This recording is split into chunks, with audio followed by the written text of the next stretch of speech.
সবাইকে শুভেচ্ছা। আমন্ত্রণ জানাচ্ছি একশো বিজনেস, সঙ্গে আছি আব্দুর রহমান রণ। দর্শক, আজকে আমরা ঢাকা স্টক এক্সচেঞ্জের পুঁজিবাজারের খবরাখবর দেখে নিতে চাই। আজকে আমরা দিনের শুরু থেকে আমরা দেখতে পাচ্ছি সূচকের বেশ খানিকটাই ওঠানামা রয়েছে। এই মুহূর্তে কিছুটা পজিটিভ ট্রেন্ড আমরা দেখতে পাচ্ছি, তবে লেনদেনে কিন্তু খুবই ধীরগতি রয়েছে। লেনদেনের পরিমাণ ছাড়িয়েছে 630 কোটি টাকা।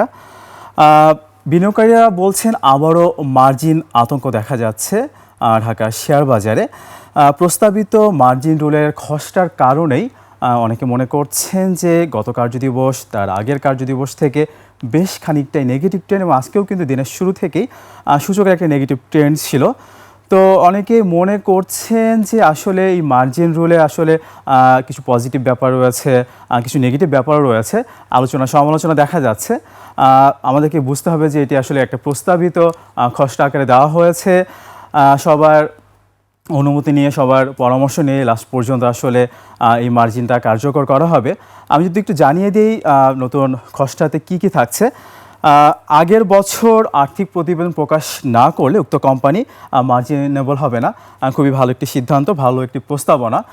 এর সাথে রয়েছে ব্যাংক আর্থিক প্রতিষ্ঠানের ক্ষেত্রে ইপিএসের পরিবর্তে পিবি রেশিওতে আসলে মার্জিন রুল আসলে তাদের জন্য নির্ধারণ করা হবে, অর্থাৎ এনএভির 3 গুণ পর্যন্ত তারা মার্জিন পাবে। অন্যদিকে insurance, life insurance, non life insurance, তাদের ক্ষেত্রে এনএভির 1 গুণ, অর্থাৎ যে এনএভিটা আছে সেই পরিমাণ পর্যন্তই তারা আসলে মার্জিন রুল পাবে।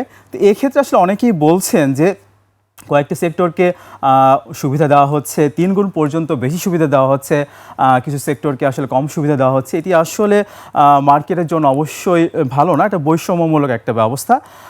সবাই আসলে সাম্য প্রত্যাশা করে পুঁজিবাজারে, এবং তারা প্রত্যাশা করছেন সকল সেক্টরে যদি আসলে মার্জিন রুল থাকেই সকল সেক্টরে আসলে একই রকম সুবিধা দেওয়া উচিত। অনেকেই মনে করে থাকেন আসলে মার্জিনের কারণে পুঁজিবাজারে আমরা 2010-এর মতো একটা ধস দেখেছিলাম। তো সেক্ষেত্রে মার্জিন রুলকে আসলে কমিয়ে একদম মার্জিন আসলে পুঁজিবাজার থেকে যদি নেই করে দেওয়া হতো, পুঁজিবাজার না রাখা হতো, সেটি আসলে মার্কেটের জন্য ভালো হতো। তবে সেটি যেহেতু এখন হচ্ছে না, তাহলে যেটি করা উচিত সকল সেক্টরেই সমান সুযোগ সুবিধা দেওয়া উচিত বলেই মনে করছেন সাধারণ বিনিয়োগকারীরা। এবং তারা বলছেন যে ন্যাভের ভিত্তিতে আসলে যে মার্জিন রুলের কথা বলা হচ্ছে সেটা আসলে অতটা আসলে প্রাসঙ্গিক না, কারণ অনেক কোম্পানি কিন্তু এরকমটি করতে পারে, ডিভিডেন্ড অনেক কম দিয়ে 1% ডিভিডেন্ডের ন্যাব বেশি দেখিয়ে তারা কিন্তু আসলে মার্জিনের সুবিধাটা পেতে পারে। এবং অনেকে বলছেন যে হঠাৎ করে এই যে সিদ্ধান্তের পরিবর্তন, তাতে করে কিন্তু সেই সেক্টরে কিন্তু একটা নেগেটিভ প্রভাব পড়বে। আমরা দেখেছি যে বিমা খাতের শেয়ারগুলোতে ইপিএস ডিভিডেন্ড কিন্তু বেশ ভালো ছিল, এবং সবচেয়ে বেশি মার্জিন কিন্তু তারাই পাচ্ছিল। তো হঠাৎ করে এই সিদ্ধান্তের কারণে কিন্তু বিমা খাতে একটা নেগেটিভ ট্রেন্ড আমরা দেখতে পাচ্ছি। গত কার্যদিবসে আমরা সেরকমটি দেখেছিলাম। তো সেক্ষেত্রে সবাই বলছেন যে যদি করাই হয়, যদি ব্যাংক এনবিএফআইকে যদি 3 গুণ দেওয়া হয় ন্যাভের, তো সেটি আসলে বিমা খাতেও আসলে করা উচিত বলেই মনে করছেন।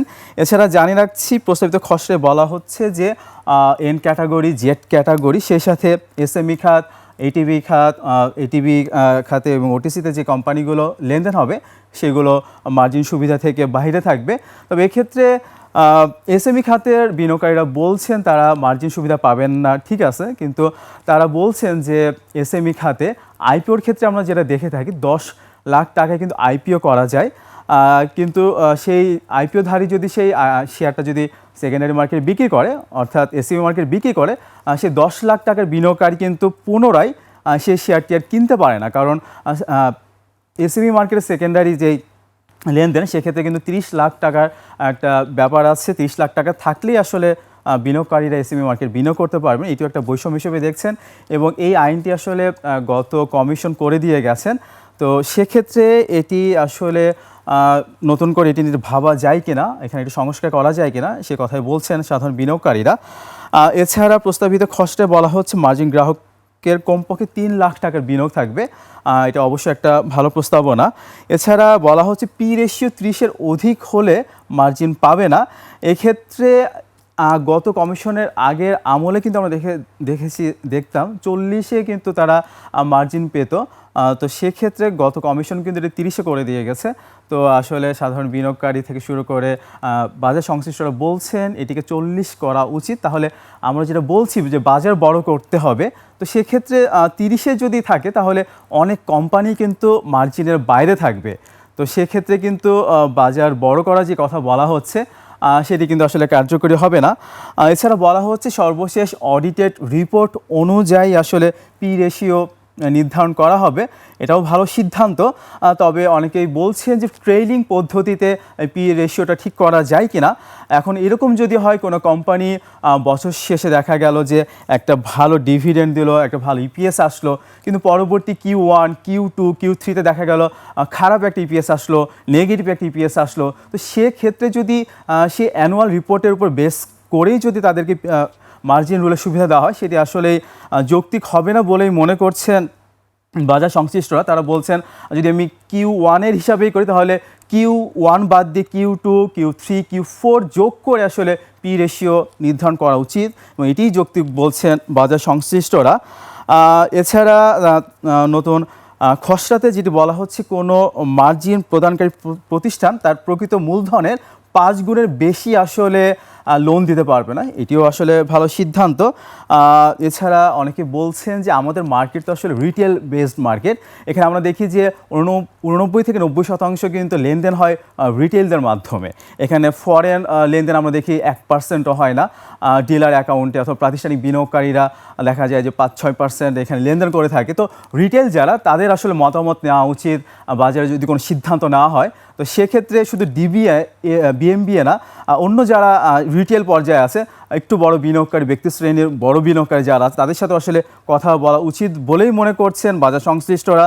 এছাড়া মার্কেট মেকার আছে, পোর্টফোলিও ম্যানেজার আছে, তাদের সাথে কথা বলেই আসলে এসব বিষয়ে সিদ্ধান্ত নেওয়া উচিত বলে মনে করছেন। এবং আজকে আমরা দেখতে পাচ্ছি লেনদেনের পরিমাণ বেশ খানিকটাই ধীরগতি দেখা যাচ্ছে। আমরা দেখতে পাচ্ছি 700 কোটি টাকার নিচে এখনও পর্যন্ত লেনদেন হয়েছে, 3 ঘন্টার বেশি সময় পার হয়ে গিয়েছে। এই মুহূর্তে কিছুটা পজিটিভ ট্রেন্ড রয়েছে মার্কেটে। এছাড়া ইন্ডেক্সের অবস্থান আমরা দেখতে পাচ্ছি 5869 পয়েন্টে রয়েছে। এছাড়া আপনাদেরকে একটু জানিয়ে দেই মার্জিন সুবিধা পেলেই যে সেই সেক্টরের কোম্পানিগুলো অনেক দর বৃদ্ধি পাবে এমনটি কিন্তু আমরা দেখি না। আমরা যদি এমনটি দেখতাম তাহলে স্কয়ার ফার্মা, গ্রামীণফোন তারা কিন্তু অনেক টাকা পর্যন্ত আসলে মার্জিন সুবিধা পায়, কিন্তু তাদের যে সেরকম উল্লম্ফন দেখছি আমরা প্রাইসের ক্ষেত্রে সেরকমটি নয়। তো আমরা যেটা বুঝছি নতুন কমিশন ব্যাংক সেক্টরকে ভালো করতে যাচ্ছে, DC30 ইন্ডেক্সকে ভালো করতে যাচ্ছে, বাজার স্বার্থেই ভালো করতে যাচ্ছে। ব্যাংকিং সেক্টর ভালো হলে সেটি পুঁজিবাজারের জন্য ভালো। আমরা জানি সবচাইতে বড় পেইড আপের সেক্টর কিন্তু ব্যাংকিং সেক্টর। তবে কোম্পানির দিক থেকে সবচেয়ে বড় সেক্টর কিন্তু বিমা খাত, নন লাইফ এবং লাইফ মিলিয়ে কিন্তু সবচেয়ে বড় সেক্টর কিন্তু বিমা খাত। তো সব খাতকেই আসলে প্রাধান্য দেওয়া উচিত বলে মনে করছেন বাজার সংশ্লিষ্টরা। এবং আপনারা জানেন যে DC30-তে যে ট্রেড শুরু হবে ইন্ট্রাডে ট্রেডিং, তো সেটি খুব শীঘ্রই আমরা দেখতে পাবো। এতে করে আসলে টার্নওভার বাড়বে এবং এটিকে বিশ্বমানের বলা হচ্ছে, যে বিশ্বমানের এই পদ্ধতির মাধ্যমে বিশ্বের যারা বিভিন্ন পোর্টফোলিও ম্যানেজার আছে তারা আমাদের বাজারে আকৃষ্ট হবে, এটি মনে করছেন বাজার সংশ্লিষ্টরা। তো দেখা যাক এটি আসলে কার্যকরী হয় কিনা। আসলে সব শেষে আসলে যেটি বলতে হয়, ভালো শেয়ার মার্কেটে আনতে হবে, সেটি ডিরেক্ট লিস্টিংয়ের মাধ্যমে হোক আর যেভাবেই হোক আনতেই হবে, এটা ছাড়া আসলে কোনো উপায় নেই। সেখানে কিছু ছাড় তো দিতেই হবে, তবে সবচেয়ে বড় ছাড় যেটা দিতে হবে বাজার সংশ্লিষ্ট বলছেন যে সময়টাকে কমিয়ে আনতে হবে, খুব সহজভাবে যেন তারা লিস্টিং হতে পারে সেই বিষয়টি আসলে দেখা উচিত ডিএসসিকে, বিএসসিসিকে। কারণ আমরা এর আগে উদ্যোক্তা যারা কোম্পানির মালিক পক্ষ যায় তাদের সাথে আমরা কথা বলে যেটা আমরা দেখতাম যে তারা বলতেন যে আসলে এটা একটা দীর্ঘ প্রক্রিয়া এবং আরও অনেক ইস্যুজও এখানে আছে, সেই ইস্যুজের কারণে তারা আসলে আগ্রহী হতেন না। তবে লিস্টেড কোম্পানি একটা সম্মানেরও ব্যাপার অনেকের জন্য, অনেকে সেই কারণে আসলে লিস্টেডও হতে চায়। তো সেক্ষেত্রে যদি কিছু প্রণোদনা দেওয়া হয় আর লিস্টিংয়ের প্রক্রিয়াকে সহজ করা হয় তাহলে ভালো কোম্পানি বাজারে আসবে সেই প্রত্যাশা করছেন অনেকেই। আমরা যেই নতুন খসড়া মার্জিন রুলের কথা বলছিলাম, এখানে প্রস্তাবনা দিতে পারেন সকল পক্ষ থেকে এবং খুব শিগগিরই এটা আসলে বাস্তবায়ন হবে। এবং এখানে একটু বলে রাখা ভালো, আমরা যেটি বলছিলাম যে ব্যাংকিং সেক্টরে ন্যাভের 3 গুণ পি রেশিও ন্যাভের 3 গুণ বেশি পি রেশিও নির্ধারণ করা হবে, মানে মার্জিন পাওয়া যাবে 3 গুণ বেশি। তো সেক্ষেত্রে তারা বলছেন যদি একটু ফেব্রিকেটেডভাবে যদি তাদের ন্যাভটা বাড়িয়ে দেখানো হয়, এখন এমন অনেক ব্যাংকিং সেক্টরে কোম্পানি আছে, ফাইন্যান্সিংয়েরও অনেকগুলো কোম্পানি আছে যারা কিন্তু নেগেটিভ ইপিএস শো করছে কিন্তু তাদের ন্যাভ ভালো। তো সেক্ষেত্রে ন্যাভ অনুযায়ী যদি তাদের পি রেশিও নির্ধারণ করা হয়, তাদের মার্জিন নির্ধারণ করা হয়, তাহলে সেটি বাজারের জন্য কতটা যৌক্তিক হবে সেটি আসলে দেখার বিষয়। এবং আমরা দেখি যে ঠিকমতো প্রভিশনিং কিন্তু আমাদের দেশে হয় না, ঠিকমতো প্রভিশনিং না হলে কিন্তু ন্যাভটাও কিন্তু প্রকৃত ন্যাভ কিন্তু আমরা পাবো না। আজকে এখন পর্যন্ত আমরা বেশ পজিটিভ দেখতে পাচ্ছি, 20 পয়েন্টের মতো পজিটিভ রয়েছে, ইন্ডেক্সের অবস্থান 5,876 দেখা যাচ্ছে। এছাড়া আমরা দেখতে পাচ্ছি লেনদেন হওয়া প্রতিষ্ঠানগুলোর মধ্যে দর বৃদ্ধি পেয়েছে 218টি, সেখানে দর হারিয়েছে 117টির এবং অপরিবর্তিত আছে 53টি প্রতিষ্ঠানের শেয়ারের দর। এছাড়া দেখা যাচ্ছে টাকার অঙ্কে লেনদেনের পরিমাণ ছাড়িয়েছে 678 কোটি টাকা। 3 ঘন্টা বেশি সময় হয়ে গিয়েছে, এখনও 700 কোটি টাকার লেনদেন আমরা দেখতে পাইনি। কিছুটা কিন্তু আসলে নেতিবাচক প্রবণতা অবশ্যই টার্নওভারের দিক থেকে তো বলাই যায়।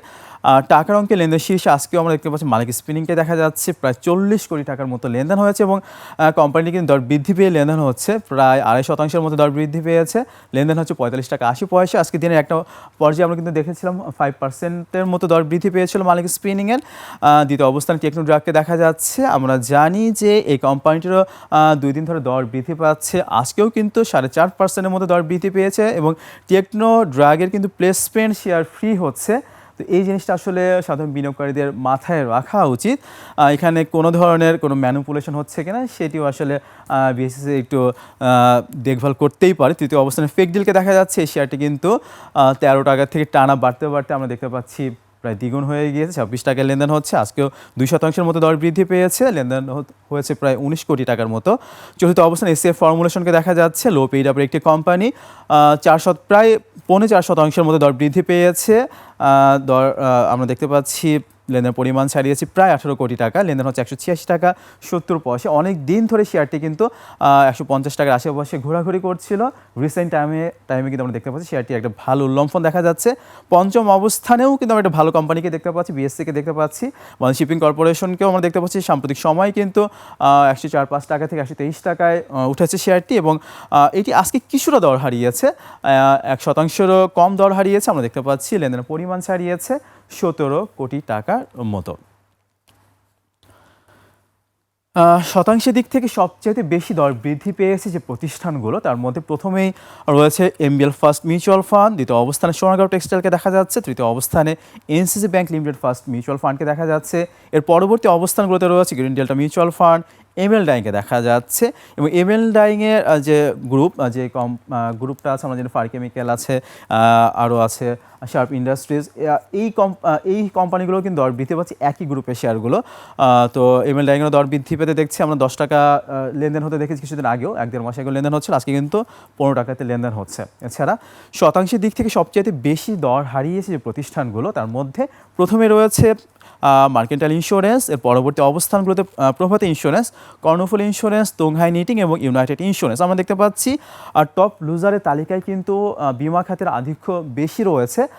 আমি বলছিলাম যে আসলে বিমা খাতের জন্য প্রস্তাবিত মার্জিন রোলের খসড়ায় যেটি বলা হয়েছে যে ন্যাভে 1 গুণ পর্যন্ত মার্জিন সুবিধা পাবে, যেটা আরও অনেক বেশি পেত কারণ ইপিএস ডিভিডেন্ড অনেক ভালো ছিল। তো সে কারণে আসলে যেহেতু খসড়াতে এই প্রস্তাবনা আনা হয়েছে, এখনও কিন্তু প্রস্তাবনাটি পাশ হয়নি, তারপরেও সেই কারণেই কিন্তু আমরা দেখতে পাচ্ছি বিমা খাতে একটা নেগেটিভ ট্রেন্ড রয়েছে। গতকালকেও কিন্তু আমরা এরকমটি দেখেছিলাম। আজকে আমরা দেখতে পাচ্ছি মার্কেটের ইন্স্যুরেন্সে দর হারিয়েছে প্রায় 4.5%, প্রভাতী ইন্স্যুরেন্সে দর হারিয়েছে 4%, কিছুটা বেশি কর্ণফুলী ইন্স্যুরেন্সে দর হারিয়েছে 4%, কিছুটা বেশি তুংহাই নিটিং দর হারিয়েছে 3.70%, ইউনাইটেড ইন্স্যুরেন্স দর হারিয়েছে 3.61%। দর্শক, এই ছিল ঢাকা স্টক এক্সচেঞ্জের এই মুহূর্তের খবরাখবর। দর্শক, নিচ্ছে একটা বিরতি, ফিরছি একটু পরে, আমাদের সঙ্গেই থাকুন।